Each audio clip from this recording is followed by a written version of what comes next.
From Pacifica, this is Democracy Now!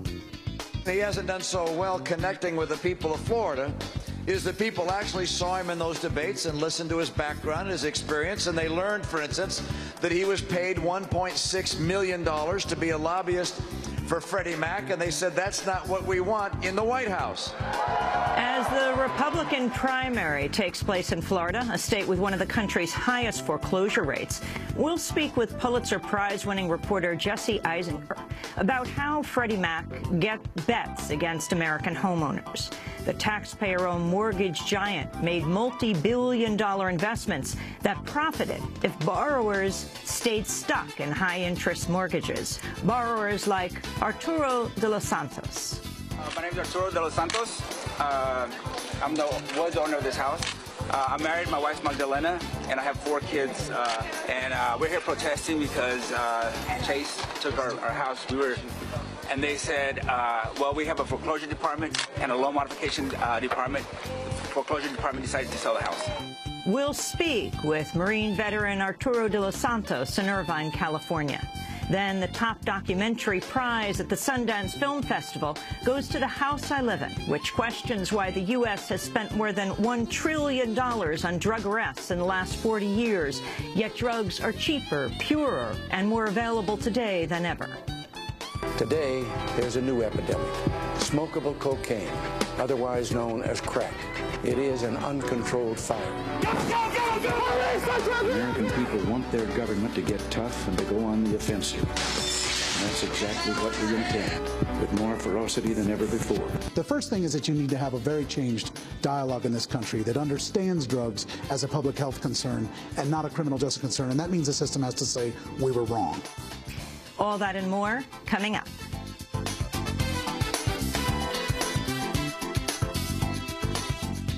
Welcome to Democracy Now!, democracynow.org, The War and Peace Report. I'm Amy Goodman. At the United Nations, Russia is refusing to back a U.S.-supported Security Council resolution calling for Syrian President Bashar al-Assad to hand over power to a deputy. According to the Associated Press, the draft resolution insists there will be no use of foreign forces in the country. Russia has accused Western and Arab nations of putting Syria on the path to civil war. Russia and China have also accused the United States and other Western nations of misusing a UN mandate to depose Libyan strongman Muammar Gaddafi. At the White House, Press Secretary Jay Carney addressed the crisis in Syria. It's important to look at where this process is headed. Assad's fall is inevitable. And so as governments make decisions about where they stand on this issue and what further steps need to be taken with regards to the brutality of the Assad regime, it's important to calculate into your considerations the fact that he will go. The regime has lost control of the country and will eventually fall. Meanwhile, this week is shaping up to be one of the most violent since the Assad regime began cracking down on anti-government protesters 10 months ago. Activists said 53 people were killed Monday, including 35 civilians. Voting has begun in the closely watched Florida Republican primary. Polls suggest former Massachusetts Governor Mitt Romney will easily win today's vote, securing the state's 50 delegates in the winner-take-all primary. On Monday, Romney continued to attack his chief rival, Newt Gingrich. He hasn't done so well connecting with the people of Florida is that people actually saw him in those debates and listened to his background, his experience, and they learned, for instance, that he was paid $1.6 million to be a lobbyist for Freddie Mac, and they said that's not what we want in the White House.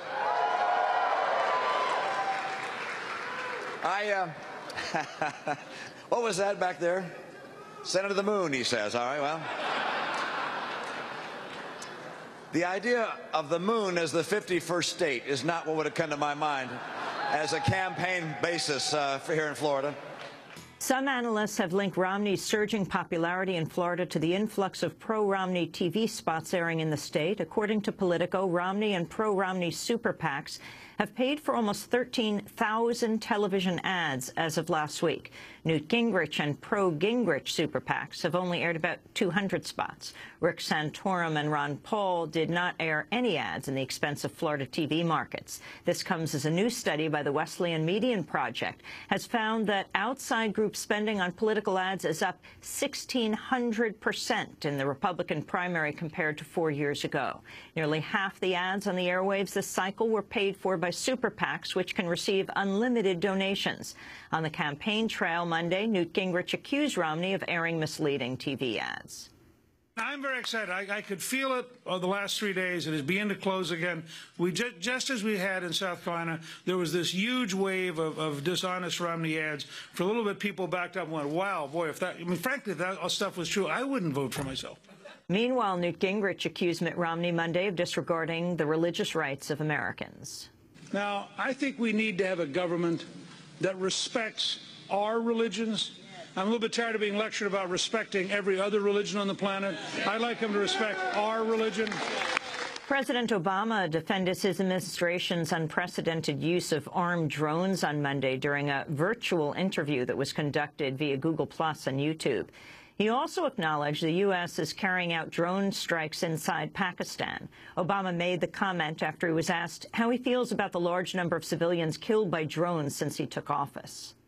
I want to make sure that people understand actually drones have not caused a huge number of civilian casualties. For the most part, they have been very precise, precision strikes against al-Qaeda and their affiliates. And we are very careful in terms of how it's been applied. So I think that there's this perception somehow that we're just sending in a whole bunch of strikes willy-nilly. This is a targeted, focused effort at people who are on a list of active terrorists who are trying to go in and harm Americans, hit American facilities, American bases, and so on. It is important for everybody to understand that this thing is kept on a very tight leash. The Bureau of Investigative Journalism reported in August that U.S. drone strikes had killed between 400 and 800 civilians, including 175 children.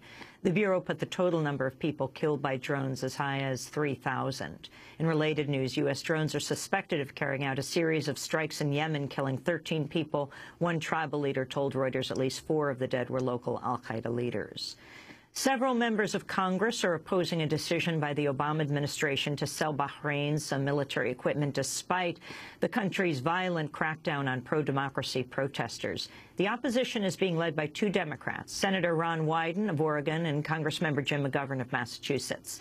In a letter to Secretary of State Hillary Rodham Clinton, they write, quote, "In the case of Bahrain, any military equipment is a big reward and will be viewed as such by other governments and the people of Bahrain. The incentives are simply wrong," they wrote. On Monday, police in Bahrain fired tear gas at mourners attending the funeral of a teenager who died last week in police custody.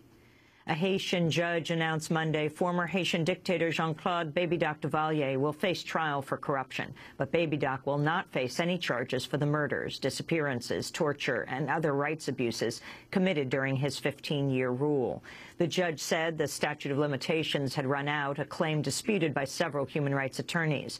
Reed Brody of Human Rights Watch said, quote, "Those who were tortured under Duvalier, whose loved ones were killed or simply disappeared, deserve better than this." Duvalier took power in Haiti in 1971 following the death of his father, Francois Papa Doc Duvalier. He ruled until 1986. Protesters at Occupy D.C. vowed to remain in 2 parks near the White House despite an order to stop camping on federal land. The National Park Service set a noon deadline on Monday, but protesters refused to leave. Michael Acosto is an Occupy D.C. protester from Reno, Nevada. I am not breaking the law. I'm practicing my First Amendment right, and for someone to come and take the things that I need to survive, I think that is wrong. And, you know, badge or not, that is breaking the law, and I will not allow someone to confiscate my things. Several Occupy D.C. protesters warned that some residents of the encampment had nowhere else to go. I would like to see us be able to stay here and continue camping, and park police to get scared enough not to come in and try to enforce it. That would be great, because I know for a lot of people, this is the only place that they can go. There aren't shelters where they can go, or they don't have homes, warm places to live. So, and this has become such a huge family that no one wants to leave. It's a great community. Belgian workers staged the country's first general strike in almost 2 decades Monday to protest a European Union meeting in Brussels. The strike shut down Belgium's trains, buses, schools, and the factories of many major companies, including Audi, Volvo, and Coca-Cola. Mark Leemans is president of Belgium's Christian Trade Union.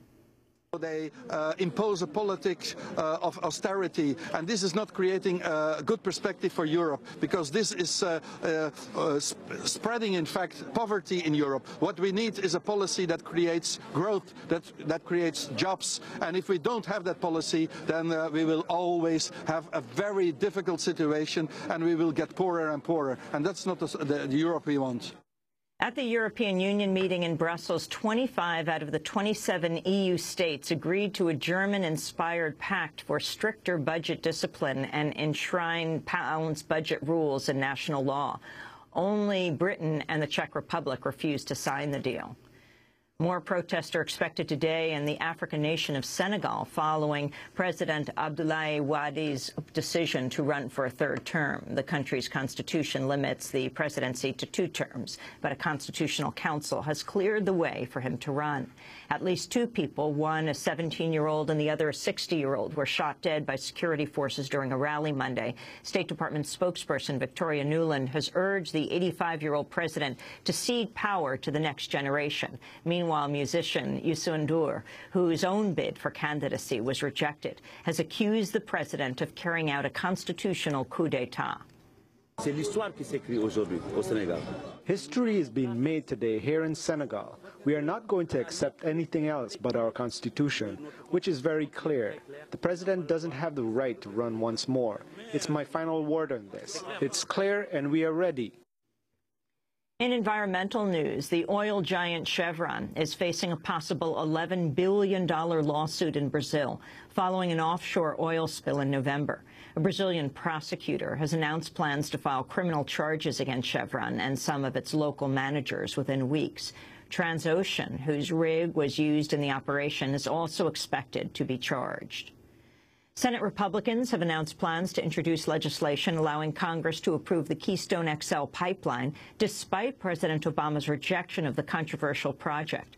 An analysis by the Public Campaign Action Fund and 350.org found that the bill's 44 co-sponsors have received a combined $22.3 million in campaign contributions from the oil and gas industry since 1989. One Democrat has joined the Republican effort, Joe Manchin of West Virginia. TransCanada, the company behind the $7 billion pipeline, spent $1.33 million on lobbying last year. A drought in Mexico has left 2 million people without water and crippled nearly half the country's agricultural lands. The government's authorized over $2.6 billion in aid, but some of the rural areas hardest hit are difficult to reach.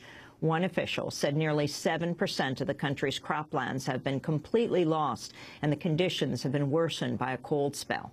Meanwhile, in Texas, tanker trucks laden with water arrived in the town of Spicewood Monday after the town nearly ran out of water during a historic drought. An official said it may be necessary to truck water into the town at a cost of $200 per truckload for the next several weeks or even months. Nearly the entire state of Texas has been suffering from drought conditions for more than a year. A police chief in East Haven, Connecticut, has announced he plans to retire following the arrest last week of 4 officers in his department on charges of racial profiling and harassing Latinos. While Police Chief Len Gallo has not been charged in the federal investigation into civil rights violations, he was reportedly cited in the indictment as a co-conspirator. His resignation takes effect Friday. A Latino group has also called upon East Haven Mayor Joseph Machuro Jr. to resign after the mayor said last week he would eat tacos in order to ease relations between Latinos and police. The Transgender Law Center has criticized a Republican state lawmaker from Tennessee for threatening violence towards transgender people.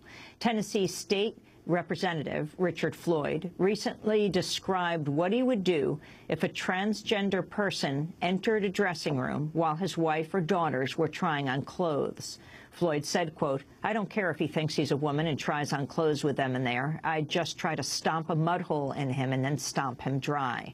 Mason Davis of the Transgender Law Center said, quote, "Representative Floyd's threats send the message that it's okay to attack innocent people based on their gender identity and expression." And those are some of the headlines. This is Democracy Now!, democracynow.org, The War and Peace Report. I'm Amy Goodman.